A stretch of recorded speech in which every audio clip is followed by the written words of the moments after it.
মধ্যপ্রাচ্য থেকে নিজেদের রণতরী প্রত্যাহার করে নিচ্ছে যুক্তরাষ্ট্র। মধ্যপ্রাচ্য ভিত্তিক গণমাধ্যমগুলো বলছে, বিগত দিনের মতো আবারও মার্কিন রণতরী পালাতে বাধ্য হয়েছে। মার্কিন রণতরী ইউএসএস আব্রাহাম লিঙ্কন অঞ্চলে অতিরিক্ত মোতায়েন অংশ হিসেবে নিয়োজিত ছিল। শুক্রবার কাতার ভিত্তিক সংবাদ মাধ্যম আল জাজিরার এক প্রতিবেদনে এ তথ্য জানানো হয়েছে।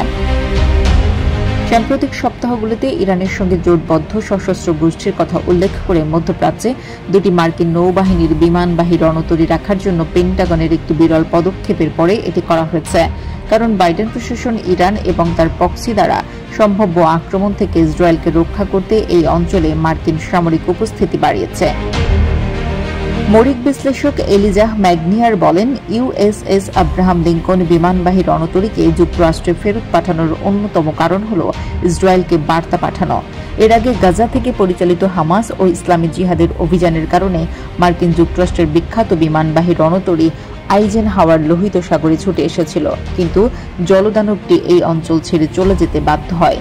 ইয়েমেনিরা মার্কিন বিমান বাহিনী বিশাল রণতরী ইউএসএস আইজেনহাওয়ার এর ওপর হামলা করেছে বলে খবর প্রকাশের মাত্র কয়েক ঘন্টার মধ্যেই এই বিশাল সাগর দানবের উপর ইয়েমেনি হামলার খবরকে মিথ্যা বলে উড়িয়ে দেওয়ার চেষ্টা করে পেন্টাগন। কিন্তু ইয়েমেনিরা এই খবরের বিস্তারিত বিবরণ প্রকাশ করলে পেন্টাগনের বিশেষজ্ঞরা ইজ্জত বাঁচানোর জন্য ঘোষণা করেন যে মার্কিন প্রতিরক্ষা মন্ত্রী লয়েড অস্টিনের সিদ্ধান্ত অনুযায়ী লোহিত সাগরে এই রণতরীর মিশন শেষ করা হয়েছে।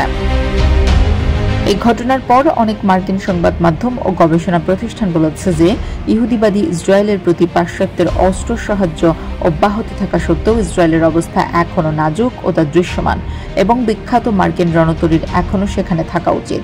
কিন্তু ইয়েমেনিতে নতুন হামলার পর অস্টিন ঘোষণা করেন যে আইজেনহাওয়ারের পিছু হটা দরকার এবং সম্ভবত থিওডোর রুজভেল্ট রণতরী সেখানে যাবে। 2023 সালের 7 অক্টোবর হামাসের নজিরবিহীন হামলায় দখলদার ইসরায়েল বিপর্যস্ত হলে এ অঞ্চলে পাঠানো হয় আইজেনহাওয়ার। জ্বালানি পরিবহনের নিরাপত্তার কথা বলে এ অঞ্চলে এলেও আসলে এর মূল লক্ষ্য ছিল ইসরায়েলের আশেপাশে একটি ভাসমান বিমান ঘাঁটি হিসেবে কাজ করা, যাতে কখনো দরকার হলে এর যুদ্ধ বিমানগুলো খুব অল্প সময়ে নানা ধরনের অভিযান চালাতে পারে।